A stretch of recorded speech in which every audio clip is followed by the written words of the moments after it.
Welcome back to this week's Affiliate Marketing Podcast with me, your host, Leanne Johnston. And today I'm excited because I've got the lovely Michael Cole, CMO of Everflow, joining me this week on the mic to talk about AI and affiliate marketing and all the buzzwords and everything else that goes on in between. Michael, welcome onto the show. I think we're going to get into the kind of like the nuts and bolts, the meat and bones of what affiliate managers and affiliates need to really understand about AI and where we are today. So thrilled to have you on the mic. Thank you for being here. Yeah, I'm excited to be here. I think it's a really interesting time and happy to unpack some of the stuff that we're thinking through internally. Yeah, absolutely. Tell everybody a little bit about your role at Everflow, what Everflow is, what it does, and then we'll get into how you guys are approaching AI at the moment. Yeah, I'm the head of marketing at Everflow, a CMO. I've been there for coming up on 8 years, so a super long time, although not for the affiliate marketing industry. I remember doing we did a platform demonstration with all the other sort of major affiliate networks, and everyone had been 15 years in the industry. I don't think you'll find any other industry with people that have been here as long or as experienced. Yeah. Well, I'm going on 25 years, which makes me feel very young. True veteran. Yeah. And so let's talk about AI. What we really wanted to do was approach this episode and sort of talk about scaling smarter and how AI is changing the way that we manage affiliate programs. And obviously Everflow is integral in that because your platform is providing the tools for affiliate managers to actually do this. But my first question to you, and really this was to kind of ground us into the episode, is when we talk about AI being used to scale affiliate partner programs, what does that actually mean in practice today? Because people are using AI for lots of different things, different parts of management of programs. And there's a lot of loose language flying around, but what's real and what's still just a really nice idea and something that you should be looking at, but not really kind of hurrying to implement? Yeah, I'll answer this sideways by talking a little bit about Everflow and our sort of journey. So Everflow is a partner marketing platform. Customers use us for the tracking and attribution of affiliate marketing and all other marketing channels. Our entire history of we're coming up on 10 years is that we've always been a API first platform. And a lot of affiliate networks actually use us as their back end. They build on top of our APIs to build their own sort of networks, et cetera, and scale them into massive $10 million plus in payout a month type networks, sometimes even higher than that. And that's always been a part of Everflow. But the thing is that used to be something that you could only do with developers. You had to be a full-on business with an entire development team that was building on top of Everflow to do it. Where AI gets really interesting, and I think for affiliate managers and everyone, is the fact that it makes this ability to solve small things without developers really easy. So we do this a lot internally at Everflow on the marketing team. Is we'll basically build, say, a dashboard that serves 2 people on our team, or automations that inform sort of the salespeople of hey, a new customer just reached this level of payout to affiliates. These milestone type automated emails. These were things that used to involve developers. And the problem with involving developers is there's a billion things developers can be doing. They have to really focus on security, how it fits within all these other tech stacks, et cetera. And so they always had to focus on these big picture things that served a lot of customers. Where I see AI going is now we can build very personalized automations and dashboards that solve such essential needs for a very small group of people that no product was ever going to be built for. And we're seeing that a lot with not only how people build on top of Everflow, but how we're doing it internally with ourselves is how are we taking our data to empower our team? And a quick example of that is we set up this thing called a resource hub, and every single blog we've ever built, our one pagers, our master classes, all of our webinars, etc., we are now tracking those like you would track affiliate links. We can see sort of whenever they're shared out, who on our team is sharing it. Are they on sales? Are they on CS, etc.? And then what is all of the attribution that comes out of it? Did that person go to that masterclass and then request a demo? Did they sign up for a webinar? So all these affiliate type concepts are now applied to all of our content. And we were using a dedicated product for this, and it just wasn't very good. And we were able to build on top of our own tracking this resource hub that's now vastly better than what was on the market, fitting in the concepts of affiliate. And I see so much opportunities with AI where you're basically like taking a bunch of concepts that exist in affiliate marketing and be like, how can I now apply automation to this using AI that makes my life easier?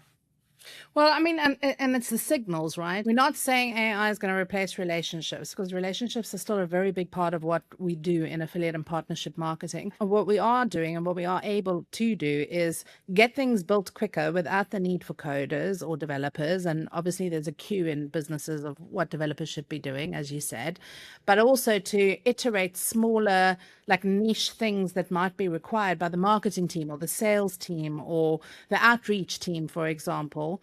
And this gives you a certain sense of freedom that you never had as an affiliate manager before because you always had to do the one to many. So if you think about how an affiliate program is managed, you've got content creators. They need different things to SEO affiliates, to GEO affiliates, to B2B partners that you're bringing into your affiliate program. Yet we were always being forced to manage everybody in one platform. So now you can build on top of Everflow and use the AI tools to actually give you the insight, the dashboard, the tracking, whatever it is that you want to be looking at. And the interesting thing that I love about this, it gives you insights that you never had access to before, because now you can track at a granular level and you can track every event. So you could send out promotions to your affiliates, get an Everflow tracking link in that and go, oh, affiliates actually resonating with this email. Communication is probably one of the biggest things that we do poorly in affiliate marketing, from outreach to keeping affiliates loyal to reactivating inactive affiliates. And so I think having AI capabilities to do things like this on the marketing side of the program is actually a bit of a game changer for clever marketers that want to embrace it. Now, what about what's just a nice idea phase? Because I know you're really deep in AI and I want to kind of like pick your brains while we're on this a little bit. So what are you seeing people do wrong with AI right now, expecting it to do things that it's actually not capable of doing, in your opinion? AI is very bad at judgment. I think all this discussion about AI and replacing jobs is so crazy. I mean, Right. I think it is fair to say that, especially on like our content team, we're producing at like 3 to 4 times as much content as before, but that just means you just have new work to do. Like, there's no point where you're like, I don't need humans for one thing. If you Mm, can create stuff more, it still has to be great, and that yeah. still requires human judgment. They're just focusing more on the polishing and choosing. So I think Yeah. that's one piece of it. I think the other part is just AI. It needs so much hand holding for everything. I think a good example is that I do almost all my AI type coding in Google Sheets. So Google Sheets Okay. has a feature called app scripts, Yeah. and you can basically put in any number of like automation codes into app script and then have it do stuff. And how you build that code, it's just going back and forth in AI. Every time you do it, you'll get a bunch of errors and bugs, and you just keep going back and forth until it fixes itself. The actual coding process is just bashing your head against the wall until it works.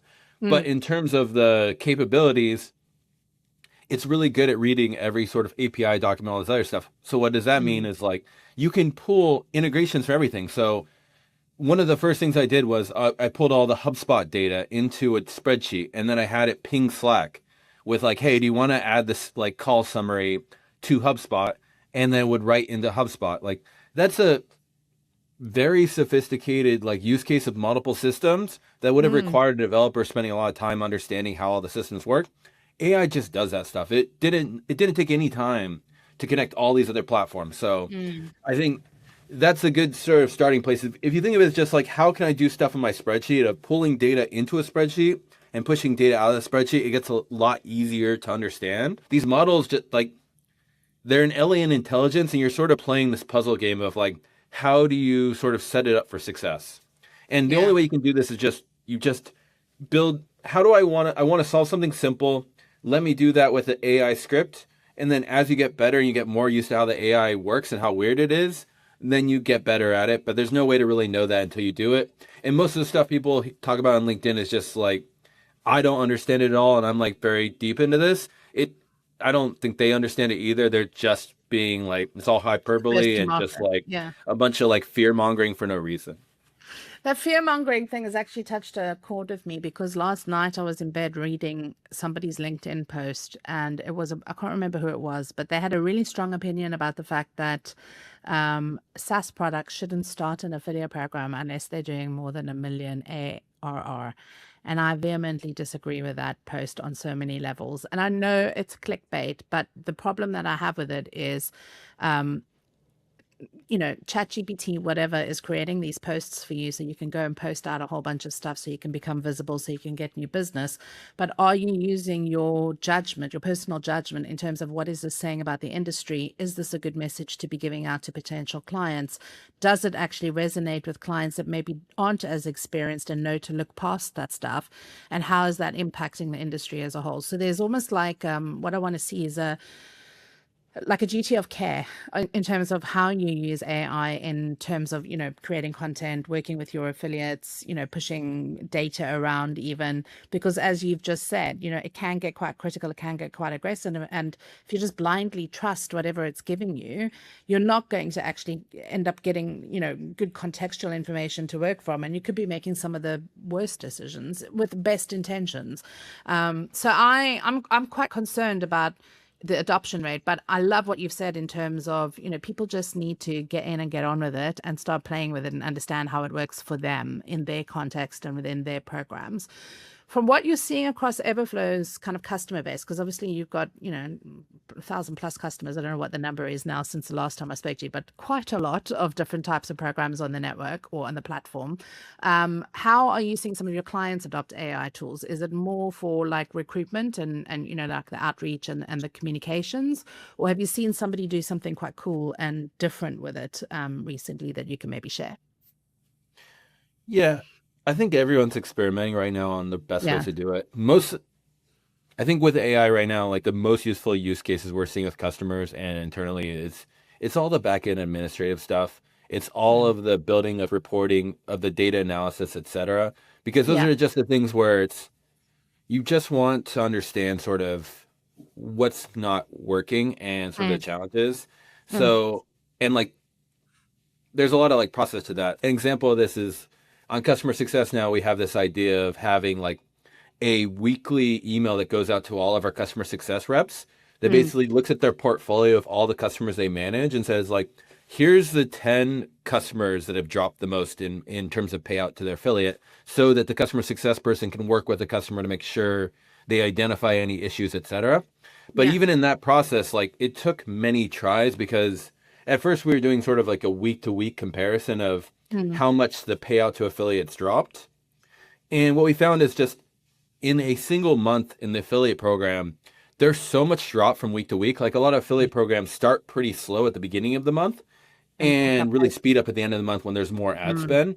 Mm. And so it really throws off the reporting. So we ended up going towards like, let's compare like last week versus the same time last month for the Yeah. same week.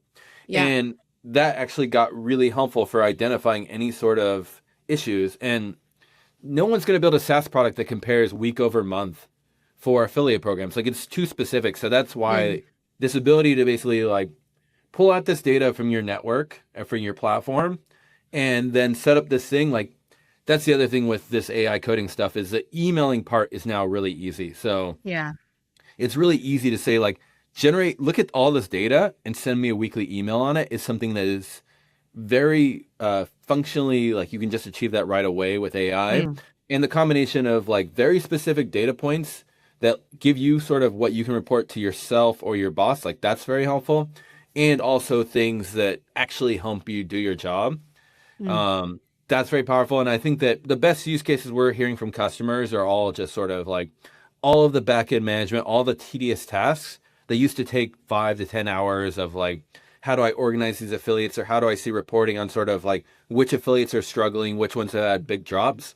That's where people are getting the most value because these are the things Mm. that no one wanted to Good. do, but Yeah. is so important to do. And therefore you had that mismatch. Whereas talking to customers, understanding what works, recruiting, reaching out and finding out new opportunities, those ones were more exciting. And those still are the places where you add the most value. You can just automate Mm. out the busy work.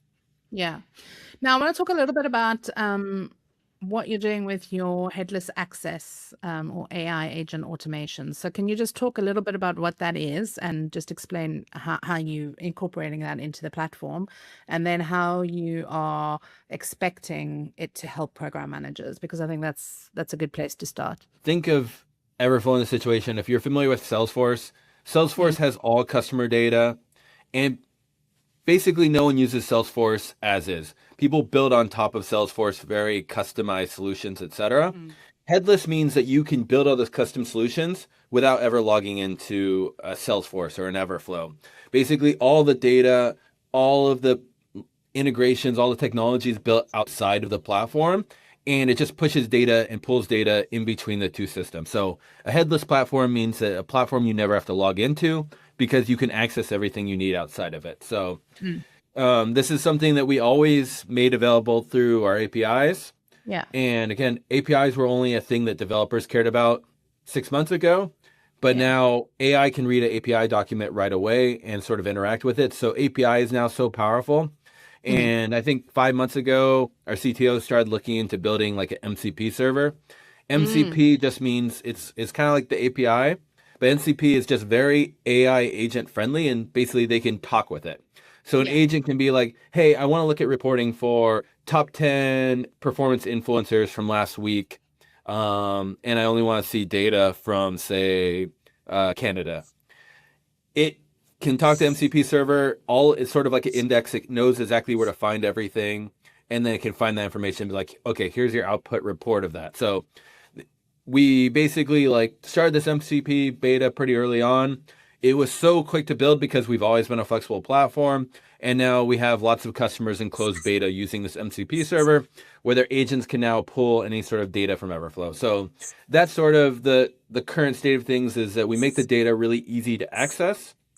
And that means that you can build on top of Everflow and sort of build these personalized things.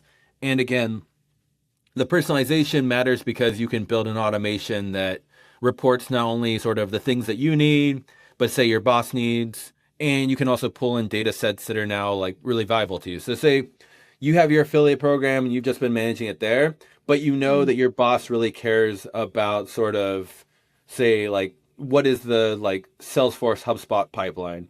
You can build an integration where it pulls that data from HubSpot or Salesforce into a spreadsheet, pulls all of your affiliate data into a spreadsheet, then matches based on how they're performing, how much revenue, the lifetime value, etc. Mm. It's really easy to do that now because you're basically just telling the AI, I want to do these things. I want it to show on a spreadsheet. And then I want you at the end of the day, once this is all working and the data is useful, to send that report to my boss every single week to say, like, not only are we driving a bunch of revenue, but it's high lifetime value based on the CRM. And also internally for other teams, because I mean, a lot of time for some of the big enterprise clients that we manage, a lot of time is spent on educating internally and then deciding what the strategy is and then executing externally. And a lot of this can save time if you can just automate a report in the format that the team that you're sending the report to needs to receive it in, so they can easily digest, because not everybody in your business is going to be an affiliate expert. And so that internal kind of education piece is also quite time consuming for affiliate managers as well. What about guardrails though? Because obviously, the data that you input is great, but is the AI agent actually contextually understanding, especially for like programs where you said there's sometimes seasonality, there's context, just because there's a drop, it doesn't necessarily mean it's a bad thing. It could be totally normal for that business. What are the guardrails that need to be in place before a program manager should feel comfortable letting an AI agent act autonomously in their program? Like, are there any like checkpoints, or like, do you build an agent that then critically assesses, does this actually make sense in comparison with everything else that we've done? So is there checks and checks, or like, how are you seeing people implement this? Yeah, I think before you even talk about sort of technology or processes, Mm, I think a good example is sort of like creating content. So yeah. something that I've really got in the habit with talking to our content team is just this idea of like make great art is really important in this world of AI, because Mm, it's really easy now to have a call with an expert, hear their voice and perspective, and then turn that into an article from the transcript. AI is really good at that, but you still need a ton of critical judgment to be like, is this an interesting hook? Does this actually talk about what the expert's saying? or did it like add other details or go on like a ramble, etc. So Yeah. there's a lot of human judgment to be like, okay, this is not good enough again. I have to regenerate it. I need to change this part. I need to rewrite this part. I need to do this. So even in content, there's a ton of guardrails of human judgment to do there. So I think that's Mm. part one. I think the other part with all AI agent stuff is just you need to have a secure data layer where Yeah. you know the data is not going to be changed. Like I'm sure people can build, say, like a vibe coded affiliate marketing like program these days, but Yeah. there's just without security on the back end, there's a ton of potential consequences. If all your customer data gets exposed, like that can end your business for one thing. Yeah. B, things are gonna break all the time with like vibe coding.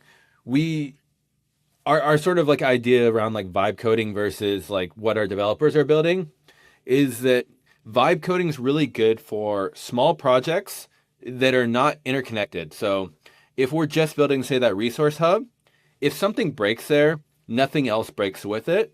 And because we have lots of our own team members using it, we will identify when something breaks. And with vibe Mm. coding, stuff always breaks. So it's really important that for that stuff that A, there's someone watching it, and B, it's fine if it breaks. Whereas anything built by developers, it has to fit within the entire system. You can't build anything that if it breaks, suddenly all your reporting's down or your Mhm. affiliates don't get paid for a week. Those are just sort of life ending things. So I think that in terms of those guardrails, very important that you have stable systems, which is why Salesforce is suddenly, I keep bringing up Salesforce because I think that Yeah. they're so well suited in this AI world because they have security, governance, and they're meant to be built on top of. So they've Yeah. been really good with the AI agents because you store your data securely in them, and then you pull it out to look at your reports and no longer have to deal with like how over complex Salesforce is at this point because you're Mm. doing your headless setup on top where maybe it's just a spreadsheet or maybe it's a vibe coded dashboard. No matter what, you know that data is secure in Salesforce. And I think that that's going to be the same thing with all this affiliate marketing stuff is you need a secure place for it to be that you then build on the solutions that solve your business needs, solve your team needs, and also solve what your leadership needs to see. Yeah. And any other internal teams that you're working alongside as well. Yeah. So if you were an affiliate program manager today, because I want to pick on your experience now, and you were managing 200 to 500 affiliates in a program, and you wanted to start bringing AI into it, where would you begin? Because it is overwhelming. You can start with the outreach and you can start with asking it to give you reports and then, slowly grow out from there. But in a meaningful way, what would your first three steps be to somebody listening to this podcast going, I don't even know where to begin with AI. I know I need to be looking at it, but where do I begin? What would you recommend that they do?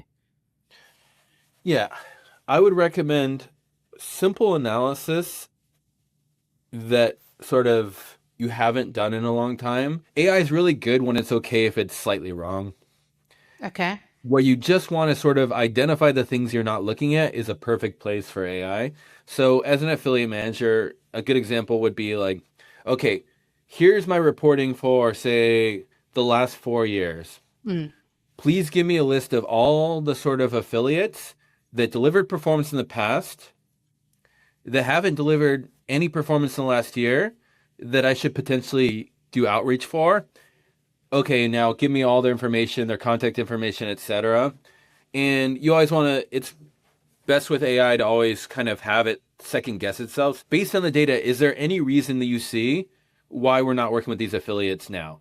So those things are always good too, where it's sort of like trying to second guess itself so that Yeah. you have a really quick look at, okay, here's all the affiliates and also like anything I should keep in mind for like maybe why I didn't do that, just so I can remember sort of where I was at. So that's a good thing because the best affiliates to turn back on are the ones that were already successful with you. So I'd start there. The other ones are just sort of like just thinking through what are things on my side around reporting, back end stuff Mm. that's very tedious. How can I make that easier on me? A good example is at Everflow, we don't look at sort of like demo requests. We look at the events around us. How did it drive sort of like qualified leads Yeah. that are likely to become customers and then become customers? So having a monthly analysis added to a spreadsheet of looking at those later stage things of not demo requests, but the later stages and comparing them month over month and getting analysis on a spreadsheet that I share with my CEO. That's just an easy example. It's just like, it's useful to have that top line conversion that you use for your day to day. But if there's something that's more accurate about the true revenue of affiliates, just having that on a spreadsheet on a weekly or monthly basis makes your Mm, life so much easier. And mm. that's a good AI thing where you're just like, okay, like look through the data, just add it to a spreadsheet every week with the comparison of what was sort of like the amount of ones that reached, say, opportunity stage. So I think those are all really good starting use cases of, again, start with like an idea of spreadsheets because it's really easy to be like, what do I want to see in a spreadsheet that would save me time inside of my system? Yeah, love that. Okay. Is there a broader question about what an affiliate manager role is going to look like in the industry with AI coming in so fast now? Because we had to do all of this manually. So we know how to do it because contextually we had to wade through spreadsheets and build pivot tables and everything else. Now you don't need to do that. Is that going to change the way that affiliate management role evolves, do you think? Yeah, I think it will. I think, as I've said many times before, the thing that's held back affiliate marketing as a whole is that affiliate managers are just so swamped with work. They're Yeah. just very under resourced for the amount of work they have. So it is a huge game changer if affiliate managers have 10 hours back Mm, and have the ability to use their expertise and knowledge to reach a much larger long tail in a way that doesn't break them. What we realized internally is that the most powerful thing we have of data is call transcripts. There's yeah. so many useful things you can do with call transcripts. And affiliate managers, if you're not capturing your calls right now, you definitely should. You have so much Mm, insights and data there.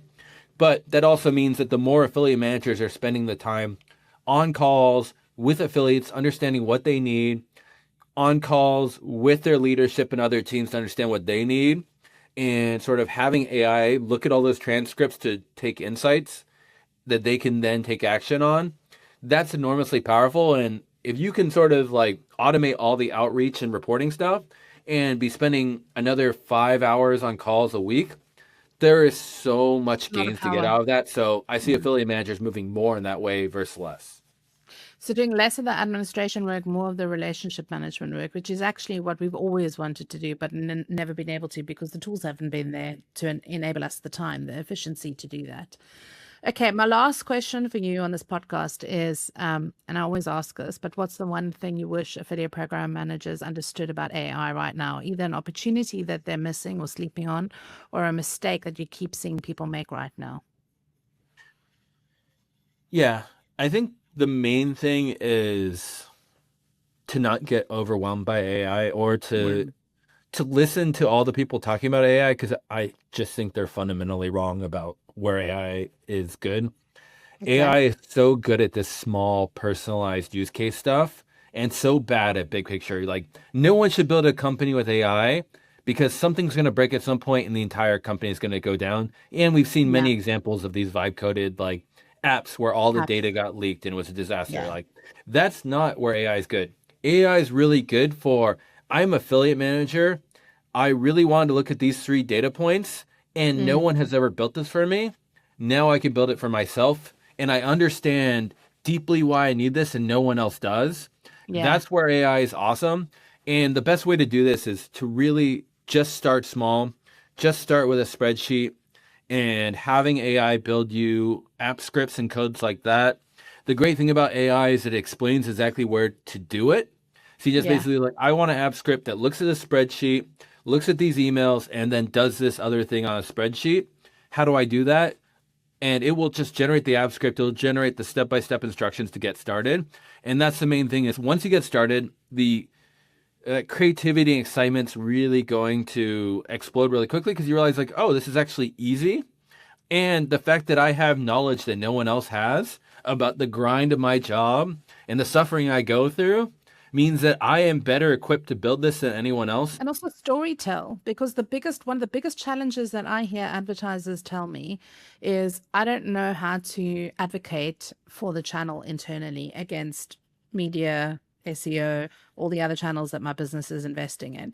This is how you do it. This is how, like, we finally now have the tools to enable ourselves to tell those internal stories about the things that make your job awesome, and also answer some of the questions that you get internally that sometimes you just don't have the data to actually quantify and tell, because there's just so much data that you can get out of a platform as well. AI can be a pretty good sounding board as long as you distrust it fundamentally and you only use it as a way to sort of refine your own thoughts by not being caught up in your day to day. Yeah, I love that. So if you're struggling a little bit, use AI as your, uh, well, not therapist, but use it as your sounding board, and get it to actually talk sense back to you until you agree with what it says. Yeah. And And sometimes use you your will own never agree context with it, there. and that's fine too. Yeah, You learn a lot by not agreeing with you something. do. You do indeed. All right. One last question for you before I wrap us up. What are you most excited about with AI?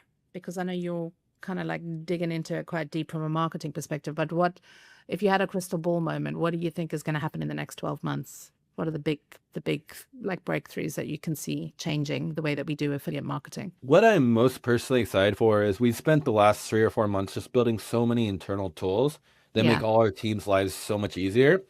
And what we're doing internally is we're going to be like unveiling in the coming week. Well, by the time this podcast comes out, we're going to have an AI use case recipes that basically like here's a bunch of things you could do with AI.